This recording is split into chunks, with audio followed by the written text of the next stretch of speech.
Sejam todos bem-vindos para mais um episódio do podcast Médico para Paciente. Hoje um episódio bem especial. Vocês estão vendo aqui, ó, todo mundo de rosa. Estamos no mês de Outubro Rosa.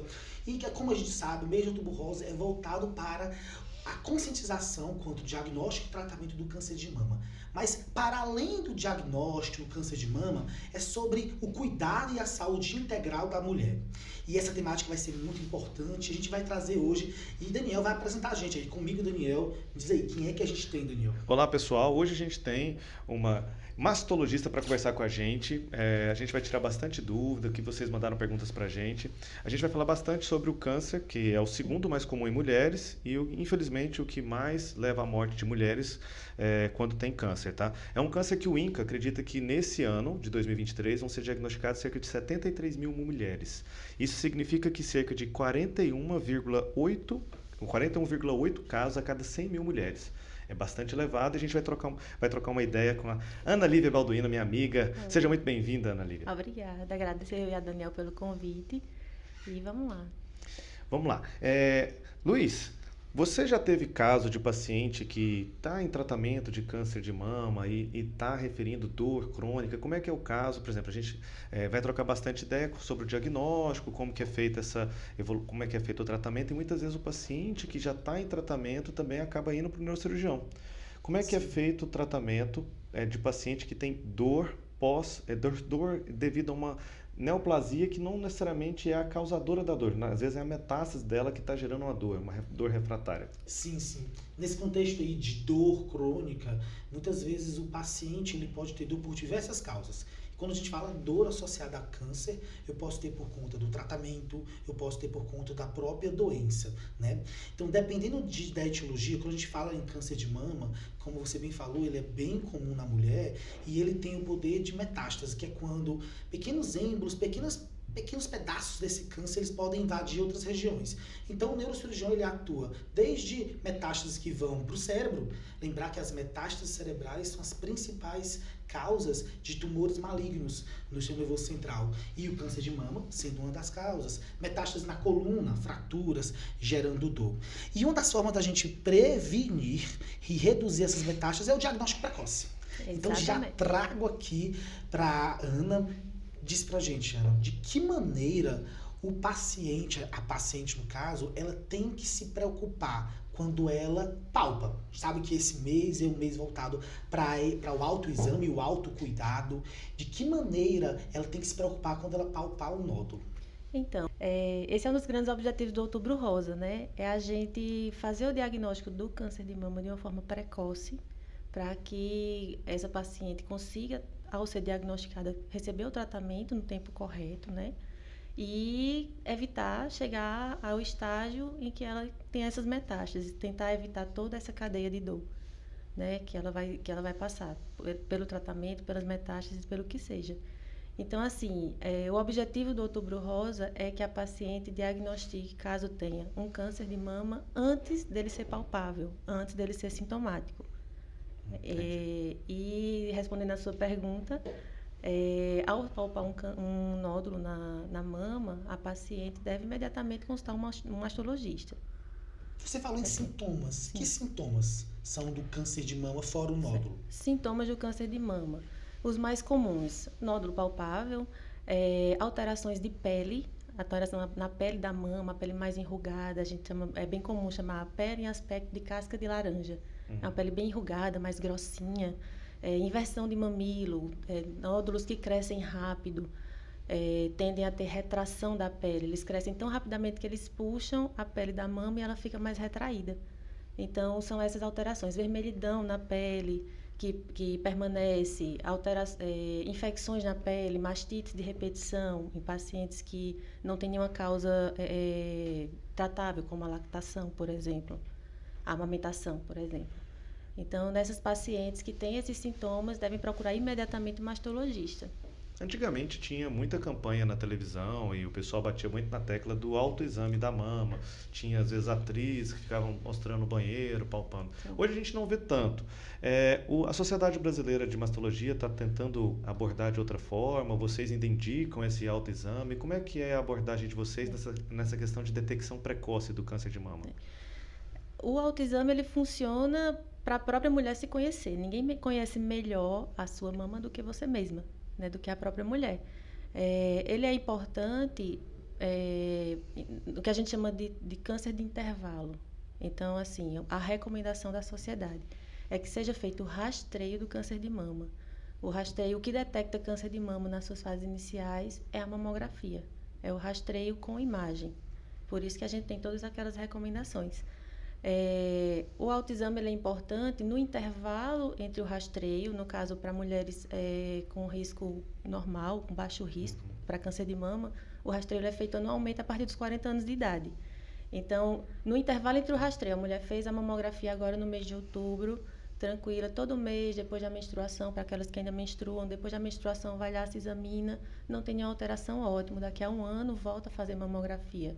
Então, nesse intervalo é importante. Notou qualquer alteração, que são, infelizmente, a gente ainda tem casos de pacientes que têm tumores que crescem muito rápido, que desenvolvem muito rápido, que entre um rastreio e outro, eles têm uma evolução bem desfavorável.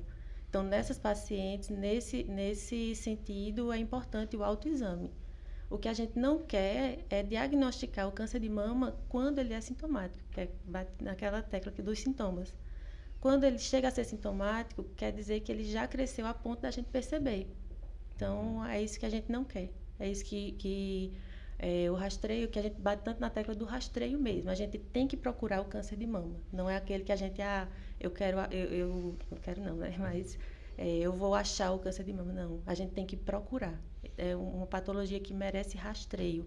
Então, o ideal é que a paciente não tenha sintoma e que rastreie o câncer de mama. E esse rastreio, então, é feito por exame conhecido como mamografia? Mamografia. Lembra pra gente qual é a recomendação do público em geral de fazer esse exame, que é aquele exame que aperta a mama, que muitas mulheres dizem que dói e tal? Exatamente. Então, assim, a recomendação das sociedades brasileiras de mastologia, de ginecologia, obstetrícia, de radiologia, é que mulheres de baixo risco para câncer de mama, ou seja, quem não tem histórico familiar de câncer de mama, quem nunca teve câncer de mama, que faça anualmente a partir dos 40 anos de idade. E antigamente dizia que era até os 70 anos, mas hoje em dia as pessoas têm uma qualidade de vida muito boa, a gente tem uma longevidade maior. Então, recomenda-se fazer o rastreio até pacientes que vivem bem, até não tem data limite para fazer. Então, todo ano, mamografia, a depender da paciente, do tipo de mama, complementa com algum outro exame de imagem, seja ultrassom, ressonância de mamas, tomossíntese, mas o que detecta precoce, naquela fase em que o câncer é só uma calcificaçãozinha, não é palpável, é a mamografia. E assim, uma pergunta que mandaram pra gente foi falando sobre a mamografia e curiosidades. Era uma paciente jovem perguntando se a mamografia dói, como que é feito, quais são os preparos. A mamografia dói, tem como fazer ela ser menos indolor? Então, a mamografia, a questão do limiar de dor é diferente para cada pessoa, né? Alguns pacientes reclamam bastante e tem outros que não reclamam. Então, vai de cada mulher. O que é que a gente recomenda para amenizar a questão da dor? Evite fazer no período pré-menstrual, onde as mamas estão mais sensíveis, estão mais engurgitadas. E tem que tomar algum remédio para dor? Normalmente, como é que é? Não precisa? Como é que... Poucas pacientes precisam tomar remédio para dor depois da mamografia, mas se precisar, se tiver uma dor mais intensa, não tem nenhuma contraindicação. Isso vale até, por exemplo, tem como fazer mamografia em mulheres jovens, por exemplo, mulher com 20, 22 anos? Qual que é a idade, por exemplo? Existem mulheres mais jovens que vão precisar fazer mamografia, né? Quando, por exemplo, tem uma história de câncer de mama na mãe, numa familiar mais jovem, acaba tendo que fazer. É a mesma eficácia? Como é que é a abordagem? Não, no geral a gente não recomenda mamografia abaixo de 30 anos. Existem outros exames que são melhores, a exemplo da ressonância das mamas. Então, um paciente mais jovem que necessita de rastreio vão ser aqueles casos especiais, né? Pacientes com mutação genética na família, com algumas outras peculiaridades. Então, a gente usa outros exames. A mamografia, em alguns pouquíssimos casos, ela é indicada a partir dos 30 ou 35 anos de idade. Mas são casos bem selecionados. Paciente acima de 30 anos, ou na faixa dos 30 aos 39 anos, não deve fazer mamografia de rotina. Ficaria o quê? No ultrassom, o rastreio? Não existe rastreio específico para essa faixa etária, pelo menos não até agora. Não, geralmente essas pacientes elas fazem um rastreio na sua rotina ginecológica, vamos dizer assim. Ah, entendi. Mas o ideal, no mundo ideal seria que todo mundo, a partir dos 25, 30 anos, consultasse um mastologista para fazer sua estratificação de risco, ver a partir de quantos anos deveria fazer a questão do rastreio do câncer de mama e com que método. Isso. Uma coisa que aconteceu na minha família mesmo. Minha mãe teve diagnóstico de câncer de mama, ela tinha uns 60 anos, e depois a minha tia teve diagnóstico de câncer de mama, já estava com uns 55 anos, e a minha irmã fez a grande pergunta para mim, eu sendo o único médico da família: eu preciso fazer a avaliação genética do BRCA1, BRCA2? Para quem acompanha a gente, esses genes eles estão associados à alteração deles ao câncer de mama mais precoce e mais grave, não é isso? Qual seria a indicação da família investir, que isso é um teste pago, né? O SUS disponibiliza, e qual seria a indicação de investir nesse teste e depois dele positivo? O que é que iria mudar? No mundo ideal, o teste deveria ser feito em toda paciente com câncer de mama abaixo de 60 anos, mas infelizmente não é nossa realidade. Então, nesse caso, a paciente com câncer de mama, com o diagnóstico do câncer, deveria fazer o teste genético. Caso ela tenha alguma alteração genética, aí sim partiria para fazer o teste no restante da família. Isso, quantos anos tem sua irmã? Minha irmã, na época, tinha 25. E não importa Agora, a idade nesse caso? Ela merece o rastreio, né? Ela merece ser avaliada, fazer a avaliação clínica, a depender da avaliação, no caso, cairia bem uma ressonância das mamas. E paciente que tem prótese? Porque teve uma paciente perguntando: eu tenho prótese e aí eu não posso fazer mamografia. Ao meu ver, eu acho que tem que fazer. Ou tem que fazer outro exame. Como é que eu rastreio paciente que tem prótese? Pode e deve fazer mamografia. A mamografia... Tá estourado, não há prótese de Não milhões. estoura prótese. Gente, não estoura prótese. Não estoura prótese. Se houver algum problema com a prótese, não vai ser a mamografia. Então, prótese pode romper sem a mamografia, tá? Não estoura prótese, existe. O que vai mudar é que a paciente vai fazer uma incidência a mais. Então, tem uma manobra que o técnico da mamografia vai fazer para afastar a prótese, para poder avaliar melhor o tecido mamário. Mas não danifica a prótese, não impede rastreio de câncer de mama pode e deve ser feito. Vê, uma vez chegando no diagnóstico, a gente sabe que o diagnóstico de câncer de mama é um diagnóstico que afeta toda uma família, né? Eu falo isso porque minha mãe teve o diagnóstico de câncer de mama, e na época que houve o diagnóstico, houve uma grande comoção por parte dela em relação à negação, a sofrimento. Nossa, por que eu? E tal. E isso afetou toda a família, porque ela era muito religiosa, e a gente viu literalmente ali uma pessoa se desmoronar psicologicamente. Como é que você vê essa experiência do diagnóstico e como você, na sua relação médico-paciente como mastologista, em que dá diagnóstico de câncer de mama, de que maneira você vê e você faz para amenizar todo esse sofrimento que é esse diagnóstico hoje? Então, é um diagnóstico que ninguém quer receber, né? Ninguém quer de nenhum sítio, nem de mama, nem nada, mas... infelizmente, o paciente tem um diagnóstico de câncer de mama, então o que é que a gente recomenda? A gente informa a paciente, hoje em dia informação quem tem informação tem poder, né? Então a gente informa a paciente, conversa sobre questão de estatística. Hoje em dia, detectado de forma precoce, câncer de mama tem próximo a 98%, 100% de chance de cura.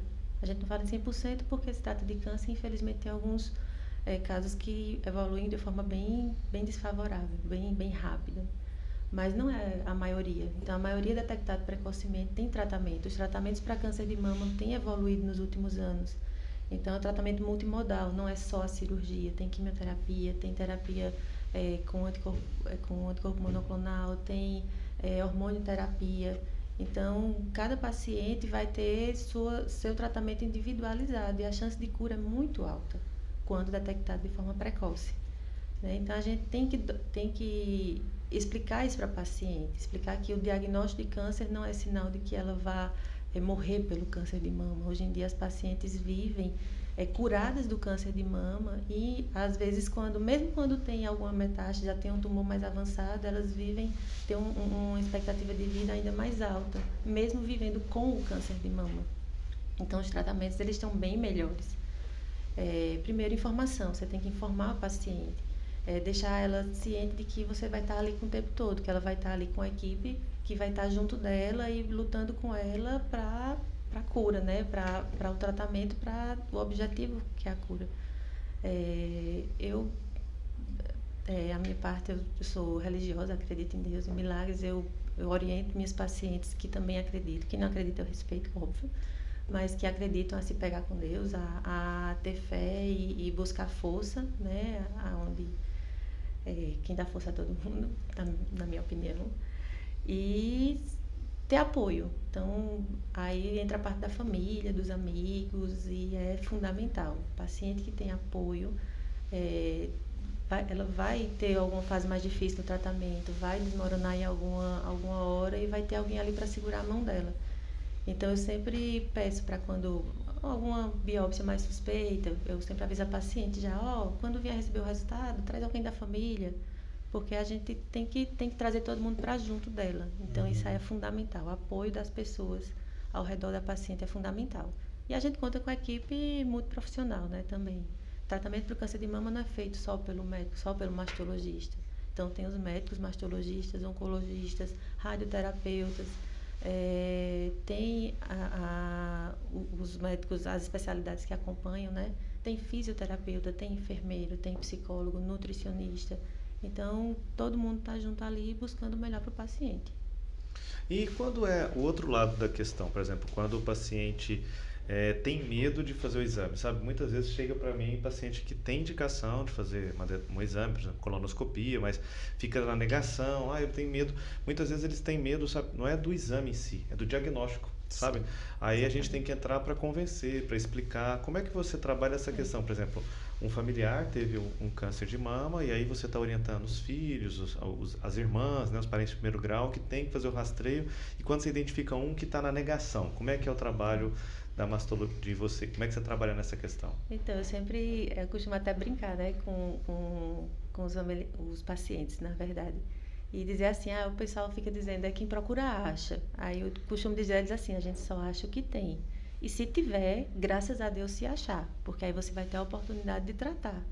Então, assim, essa questão eu sei que existe o medo, é óbvio. Então, não é fácil você ter o diagnóstico, não é fácil você ter alguém com diagnóstico, você sabe. E, então, assim, mas mais difícil ainda é você ter a patologia e descobrir lá na frente e dizer, eita, eu poderia ter achado no começo, eu poderia ter achado. Então, assim, eu sempre tenho o costume de dizer, é melhor procurar, se tiver achar, procurar e não ter nada, é o ideal. Mas se tiver, achar e tratar, do que não procurar e, infelizmente, já achar numa situação um pouquinho mais grave. O diagnóstico de câncer de mama, ele aflige assim, a família de uma maneira muito, muito intrínseca, né? Eu lembro que quando eu estava operando, quando minha irmã ligou uma vez, eu não consegui atender, ligou de novo, não consegui atender, e então quando eu atendi, eu recebi a minha irmã disse assim, tu precisa vir aqui, mamãe não tá bem. Aí eu tava operando, dizia, tá bom, depois eu falo, Mara, depois eu falo. Aí depois, quando ela me ligou e falou o diagnóstico, e coincidentemente ou não, ela também não estava em casa. Aí eu liguei para minha mãe, toda vez que quando a minha mãe faleceu, infelizmente, não de câncer de mama, toda vez que eu ligava para minha mãe, ela sempre atendia, oi meu filho, tudo bem? E pela primeira vez ela não falou isso. E foi quando eu percebi que, poxa, ela não fez menção à parte religiosa, que a gente é católico lá em casa, então sempre tem muito a parte religiosa nas nossas falas, e ela não falou isso, e ela também não mostrou a alegria que ela sempre tinha. E foi quando eu peguei e disse assim, poxa, eu vou em casa só para dar um abraço. Sabe quando você simplesmente vai para dizer assim, mãe, vai ficar tudo bem. Eu lembro que fosse hoje, eu fui sem avisar, cheguei em casa, ela tava tipo numa rede, sozinha, chorando, e eu cheguei e falei assim, mãe, a gente tá aqui e vai dar tudo certo. E foi muito bom porque o diagnóstico foi muito no início. Ela decidiu fazer o tratamento com uma cirurgia mais drástica possível, pela escolha dela, mas ela ficou curada e ficou bem. Mas do diagnóstico até o tratamento, tipo, 15 dias, você pensa que é uma eternidade. Meu Deus, esse câncer vai se espalhar, tem que sair logo e tal. Mesmo você tendo racional de médico, você estando na pele como o seu ente querido, muda tudo. Muda tudo. Alguns anos atrás, você ter um diagnóstico de câncer era sinônimo de morte. E hoje em dia não é assim. Então, tem que desmistificar isso. Né? E também os tratamentos, o pessoal tem muito medo em questão dos tratamentos. A primeira pergunta é, e a quimioterapia? E meu cabelo vai cair? Não em questão do cabelo, mas a questão da repercussão que aquilo vai fazer. Não é a questão da vaidade, eu vou ficar sem o cabelo. Não é isso, é muito mais do que isso. É toda a repercussão por trás da queda do cabelo, que para tantas pessoas, isso é besteira. Mas não é besteira, é a pessoa, você meio que vai perder um pouquinho de si. Uhum. Né? Então, assim, os tratamentos atualmente, eles são muito menos agressivos e mais eficazes. Né? É tanto que a taxa de cura é bem mais alta. E não é fácil, não é fácil receber um diagnóstico desse. Mas... Uma vez acontecendo o diagnóstico e iniciando a saga pelo tratamento.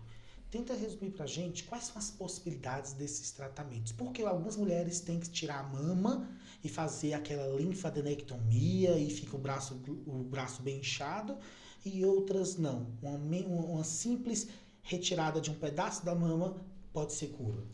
Então, o tratamento do câncer de mama, o tratamento cirúrgico, o tratamento em si depende muito do subtipo do tumor, né? A gente tem que, tentando resumir, a gente tem que ver se o tumor ele responde ao hormônio, popularmente falando, tem que ver se é um tumor que ele tem uma proteína, que a gente chama proteína HER2, na membrana, e os tratamentos vão mudar. A partir daí, que é o exame chamado imunistoquímica, é quem vai dizer. Então, não basta a biópsia, tem a biópsia e a imunistoquímica, para saber o subtipo de tumor.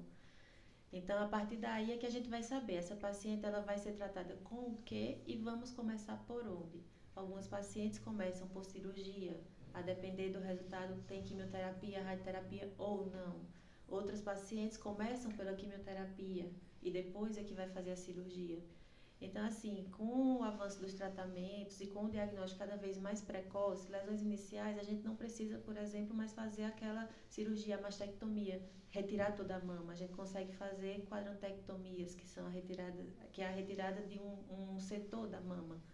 E com as técnicas de oncoplastia, atualmente, a gente está conseguindo deixar essas pacientes com a mama, esteticamente falando, aceitáveis, assim, bem popular, bem bacana, sem retirar a mama. Então, a gente consegue tratar cirurgicamente um câncer de mama sem retirar a mama. Em relação à axila, todo paciente com câncer de mama tem que fazer o estudo da axila. O primeiro lugar para onde o câncer de mama se espalha é para a axila. Então, é o primeiro local de metástase na grande maioria dos cânceres de mama. E toda cirurgia de câncer de mama entra a cirurgia da axila também, a abordagem axilar. Se existe acometimento axilar, é necessário fazer a linfadenectomia. Se não existe, os linfonodos axilares são preservados, retira só aquela amostra e o patologista lá na hora da cirurgia já avalia se está acometido ou não. Se tiver acometido, retira, se não tiver, não. Então, isso dá uma qualidade de vida excelente para as pacientes, quando você consegue preservar os linfonodos. Não que a paciente que chegar a precisar retirar os linfonodos vai ter uma qualidade de vida ruim. Tem alguns cuidados, tem algumas coisas, mas nem todas ficam com o braço inchado, faz aquele vermelhão no braço. Tem paciente que faz linfadenectomia completamente normal, tem os cuidados com o membro, né, do lado acometido, mas que não desenvolvem o edema, não desenvolvem aquela infecção, aquela lesão no membro que foi feita a linfadenectomia.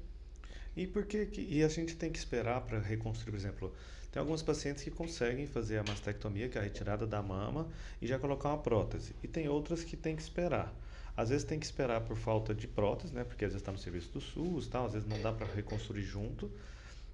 Mas existe alguma recomendação quando pode reconstruir já colocando a prótese ou vai depender do tipo? Como é que é? Depende de cada paciente.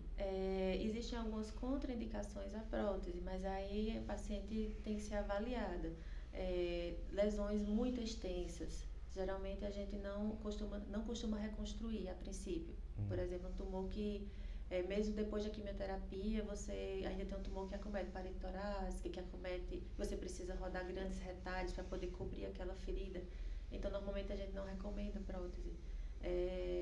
Tem outros pacientes paciente tabagista, paciente com algumas comorbidades, a exemplo, obesidade mórbida, também a gente tem que pesar direitinho aquelas pacientes que vão se beneficiar ou não com prótese de imediato. Cada caso deve ser avaliado separadamente. Veja que um ponto importante que você já tocou foi que com a evolução da medicina, da oncologia, hoje a gente nos congressos de oncologia fala-se muito mais do que a redução de mortalidade, mas agora a busca de entrega de qualidade de vida.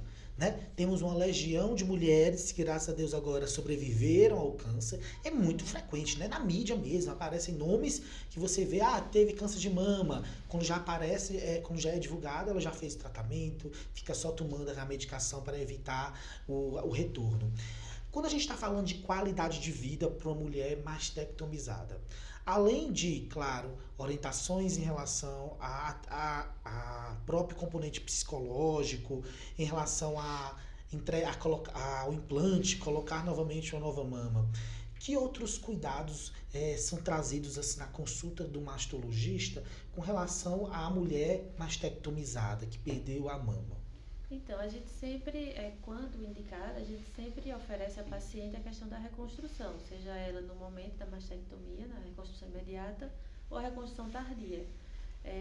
Por incrível que pareça, hoje em dia está um pouquinho mais diferente, mas uma boa parte das mulheres não desejam fazer a reconstrução. Minha mãe dizia que não, isso aqui vai ser o meu troféu, para dizer que eu sobrevivi ao câncer de mama. A maioria chega e diz assim, que não quer passar por uma nova cirurgia, querendo ou não, a cirurgia para a reconstrução tem algumas complicações, todo procedimento cirúrgico tem a chance de infecção, tem a chance de não dar certo, de rejeição de prótese, mas assim, essa chance é muito pequena. Não sei se até por desinformação, ou então paciente que não quer passar por um novo processo cirúrgico. A grande maioria, a causa que elas alegam é essa. Não, eu tô bem, já tô tranquila, vivo bem sem a mama e não quero passar por um novo procedimento. Outras não, outras já desejam fazer. E assim a gente vai encaminhando, vai tentando para os ambulatórios. Inclusive, recentemente teve um mutirão do Outubro Rosa, aqui no hospital da cidade, que a gente conseguiu fazer reconstrução de mama em 2 pacientes do SUS. E vamos ver se a gente consegue continuar, né, fazendo. Quanto à radioterapia, que faz parte do tratamento do câncer de mama, a maioria, né, tem boa parte das pacientes que tem algum processo, por exemplo, vai tirar padronectomia, que tem, dependendo do tipo de câncer, vai acabar precisando fazer a radioterapia, que ela ajuda, né, faz o cálculo lá e ajuda a destruir as células que possivelmente podem ter ficado lá para gerar metástase no futuro, né? Então, é um procedimento para diminuir a possibilidade de ter uma recidiva do câncer voltar, né? E um dos problemas que tem da radioterapia, que por incrível que pareça, nesse mês, que é o Outubro Rosa, eu abordei 2 pacientes que fizeram radioterapia de mama e elas evoluíram com estenose de esôfago. Não é muito comum, porque o esôfago está aqui em cima, né? E assim, não sei se era porque era muito alto e as duas pegaram. Lá no finalzinho do esôfago, no esôfago distal, acabou fechando. Aí até a oncologista pediu, a gente dilata, porque normalmente é uma fibrose muito dura, né? Quando é radioterapia é muito comum a gente ter estenose por radioterapia lá embaixo. Quando é câncer de próstata, fecha o reto. Aí eu tenho que dilatar o reto. Mas nesse caso de esôfago, assim, achei diferente. Assim, peguei uma e falei, beleza, vamos fazer, a gente dilata, volta a comer melhor, tudo ganha peso, né?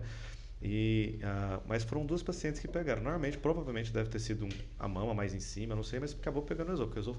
Por incrível que pareça, o esôfago vai acabar aqui assim, gente, não é muito perto, né? Normalmente tem mais comprometimento do pulmão, né? Assim, às vezes a atelectasia, alguma coisinha, mas é muito raro pegar o esôfago, né? Eu particularmente nunca vi, nem também nunca li sobre estenose de esôfago pós-radioterapia, né? Mas hoje em dia, com as técnicas de radioterapia, as chances de complicações também são bem baixas. Né? Hoje em dia existe toda uma programação, você faz uma tomografia tridimensional, um estudo tridimensional. Faz uma tatuagenzinha faz bem no local, né? Bem Fica no um local, negócio bem bonitinho. direcionado, as sessões. Existe agora o que a gente chama de hipofracionamento, que é a diminuição da quantidade de sessões da radioterapia. Então, tudo isso minimiza esses riscos. Eu estou mais recente, né, na mastologia, os eventos adversos da radioterapia que a gente pega são mais locais. Contratura, até quando tem prótese, algumas fazem contratura de prótese, que hoje em dia nem é tão comum mais. Muita gente deixava de fazer a reconstrução imediata com medo da radioterapia e fazer contratura. Então, hoje em dia nem isso é mais contraindicação, que antigamente era. Mas são mais reações locais. Eritema, edema, a pele às vezes fica escurinha, machuca. Tem gente que fica realmente bem machucada a pele. Mas essas mais pneumonite, na verdade, pneumonite, inflamação do pulmão por radioterapia, estenose de esôfago, eu sinceramente não peguei. Deve ser muito raro pela quantidade que tem de gente que faz a radioterapia, Deus, né? E aí pensando, vamos falar um pouquinho sobre de fatores de risco, já que a gente tentou falar um pouquinho de diagnóstico precoce, a gente já falou um pouquinho de tratamento. Vamos falar sobre alimentação. Um fator de risco bastante importante para câncer de mama é a obesidade, né? E como que vocês tratam essa questão? Vocês têm muito mais, a incidência realmente no consultório de vocês é de mulheres com sobrepeso ou obesidade com câncer de mama? Como é que é? A obesidade está relacionada a vários tipos de câncer, né? Existem estudos que associam a obesidade ao aumento da incidência de câncer de mama. Particularmente, ele é tão prevalente que eu particularmente nunca notei, assim, nunca parei com esse olhar de dizer, eu tenho mais pacientes que têm câncer de mama e são obesas, ou pacientes com câncer de mama e não obesas. Eu, sinceramente, na minha prática eu não vou saber, mas existem estudos que associam a obesidade com câncer de mama, além de outros tipos de câncer. Por exemplo, de intestino, né? do trato digestivo, principalmente. Porque por conta da alimentação, as pessoas tendem a má qualidade da alimentação, falta de exercício. Que acaba o organismo se torna mais inflamado. No caso de mulheres é porque a obesidade em si acaba produzindo mais hormônio, né? E o excesso de hormônio é um fator de risco importante para o câncer de mama, né? E aí às vezes a mulher ainda fuma e ainda toma anticoncepcional, aí vira uma bomba, né? Já tem aquela possibilidade que já é inerente, né? Segundo o INCA, eu estava até lendo aqui no site deles, todas as mulheres têm cerca de 7% de ter câncer de mama. Então aí você ainda colabora ainda com a alimentação errada, vai fumar e toma anticoncepcional, às vezes faz reposição hormonal que não tinha necessidade, ou então terapia de reposição hormonal para malhar, alguma coisa assim, que está muito em moda aí, acaba que esses 7% aumentam bastante, né?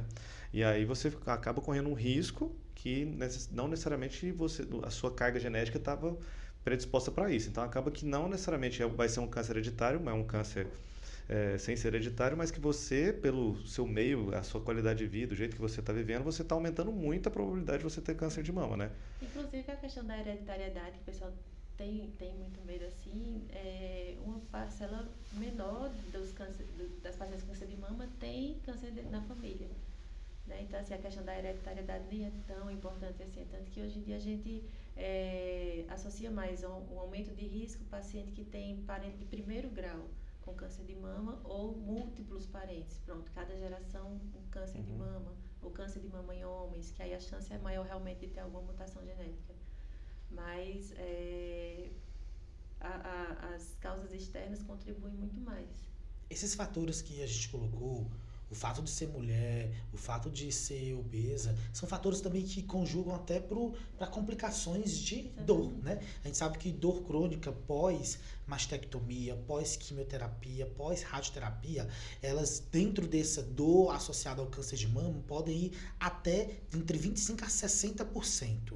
E isso é um dos pontos que piora a qualidade de vida da paciente, né? Que hoje na oncologia a gente não fala só em dias de vida, mas vida aos dias, né? A gente lutou, agora a gente tem a cura, mas agora a cura com qualidade de vida. Esse mês mesmo, coincidentemente também, acabei pegando 2 pacientes com câncer de mama que foram para mim por conta de dor crônica. Uma delas fez quimioterapia para câncer de mama e fez polineuropatia pós-quimioterapia, que é quando ela começa a sentir ardor, queimou, pinicado, coceira na região dos pés. E quando a gente faz alguns exames, examina, tanto termografia que a gente vê, a coloração diferente, tanto a avaliação com o exame eletroneuromiografia, vê o acometimento dos nervinhos mais terminais pela quimioterapia. A outra já foi paciente, era uma paciente que fez, estava curada do câncer de mama, tinha feito a mastectomia e tinha rodado um retalho.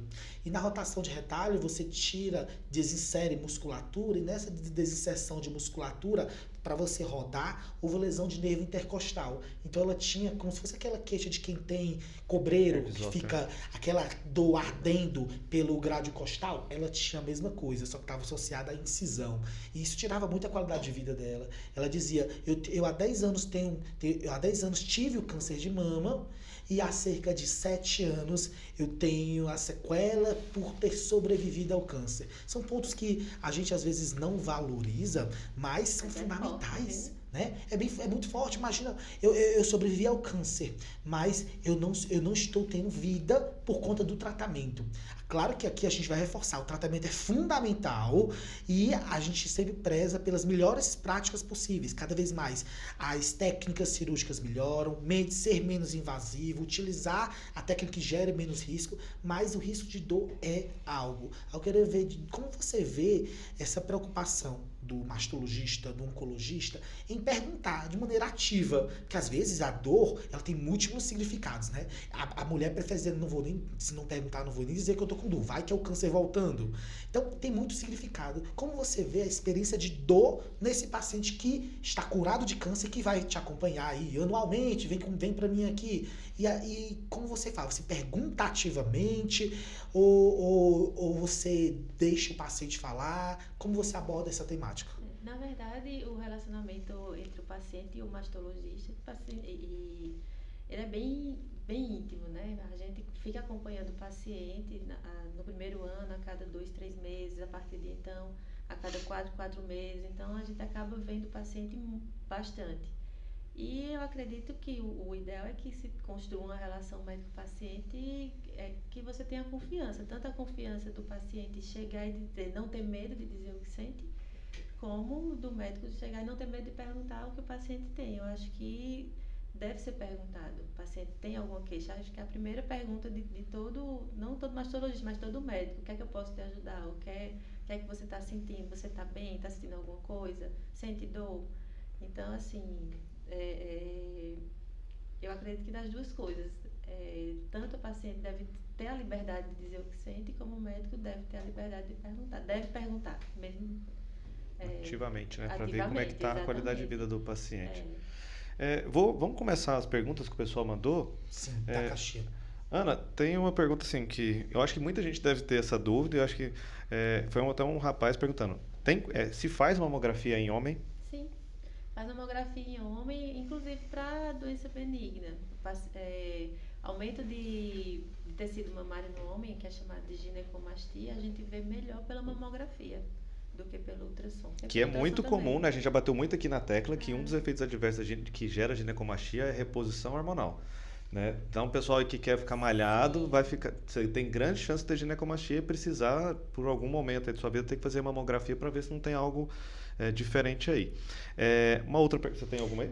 Perguntaram aqui, ela teve câncer de mama e teve, como uma temática que você trouxe, fratura na coluna, né? A metástase cerebral e metástase na coluna são fatores de risco, são uma das consequências do câncer de mama, por ser uma doença maligna. E ela pergunta se sempre é cirurgia. No caso, não, né? Nem toda fratura na coluna por conta de metástase vai ser cirúrgica. Na maioria das vezes trata com radioterapia. Então, a radioterapia e corticoide, eles são fantásticos, uma rápida evolução e controle da dor. Quando o paciente tem múltiplas lesões e que, em conjunto com o radioterapeuta, a gente pode avaliar, além da radioterapia terapêutica, se o paciente responder ao opioide, que é aquela morfina, metadona, dependendo da expectativa de vida, você pode indicar procedimentos como implante de bomba de morfina, e que traz uma qualidade de vida, o paciente consegue controlar a quantidade de opioide e isso melhora a qualidade de vida e o controle de dor desses pacientes. Então, o tratamento das fraturas, elas podem ser cirúrgicos, podem ser minimamente invasivos, colocam a agulha, a gente faz um cimento dentro da fratura, ou radioterapia, ou mesmo tratamento medicamentoso ou intervencionista minimamente invasivo. O que a gente não quer é que fique tomando anti-inflamatório para depois não ter uma úlcera, um sangramento digestivo. E aí vai ficar sangrando, vomitando sangue e precisar de uma endoscopia, tudo. Então, nesse caso, então, se você tem uma dor na coluna, é importante procurar um mastologista para ele ver o que está acontecendo, encaminhar para um especialista em dor para poder fazer o tratamento correto, porque anti-inflamatório tem as indicações, mas nesse caso ele nem vai ajudar muito na dor, né, Luiz? Ele não vai ser tão efetivo.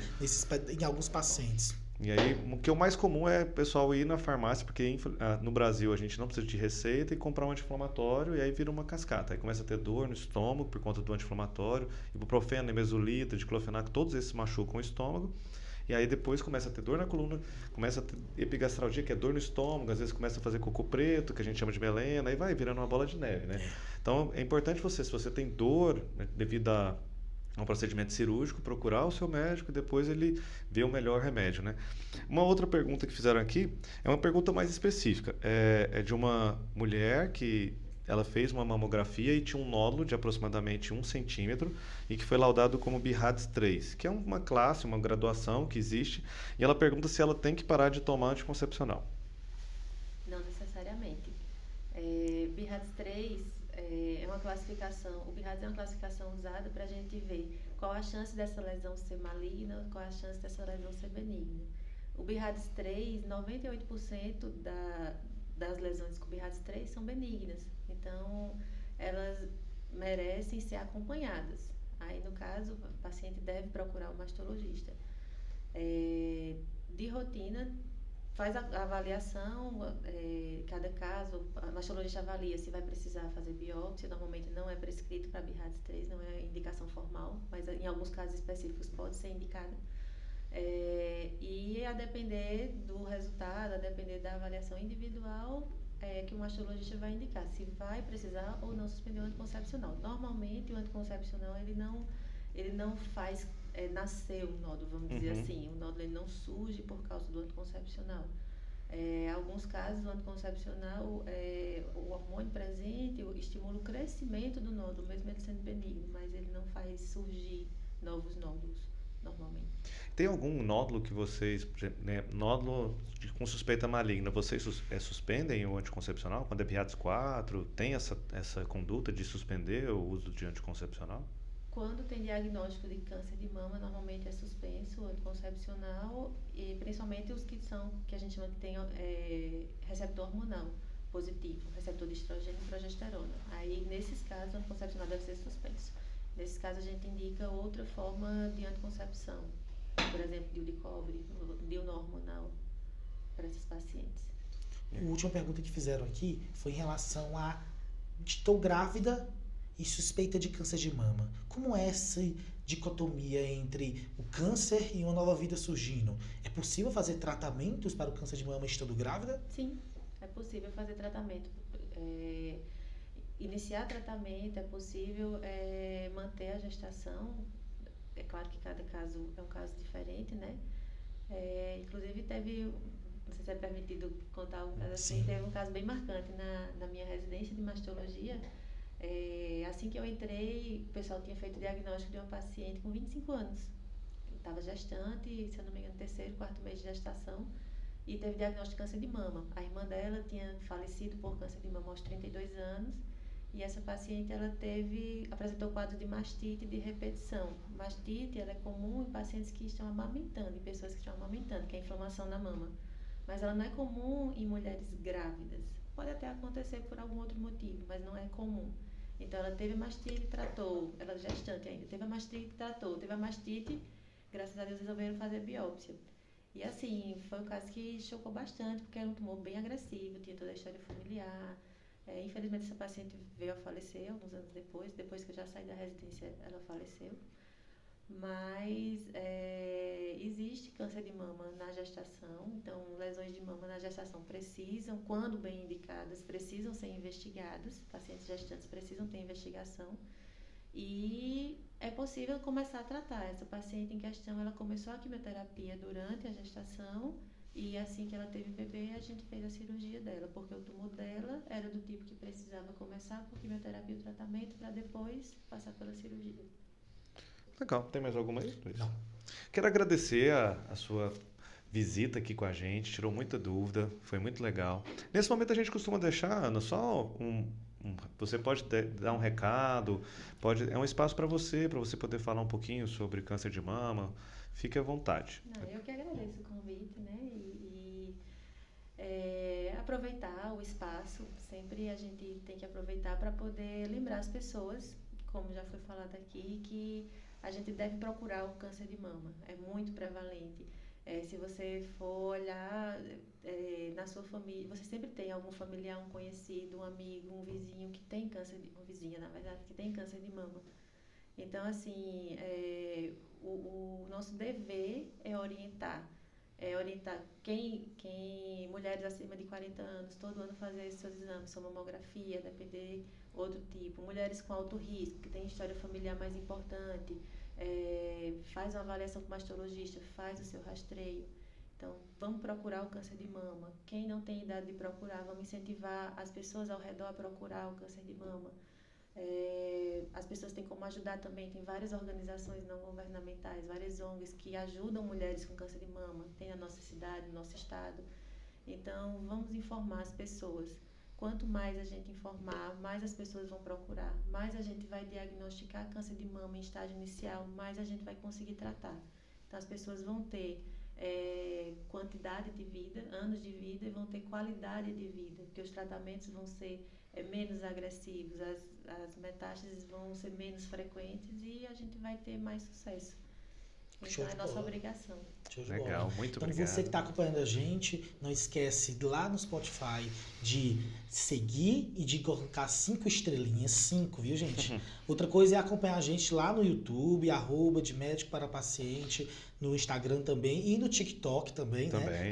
@de médico para paciente. Acompanhar a gente nas redes sociais. Doutora Ana, qual é o Instagram? É doutora Ana Balduino. Isso, @drluissevero.neurocirurgia. @Dr. Daniel Martins com 2 S. Show de bola. Forte abraço para vocês e já vai estar tudo no Instagram. Até mais, pessoal. Até mais.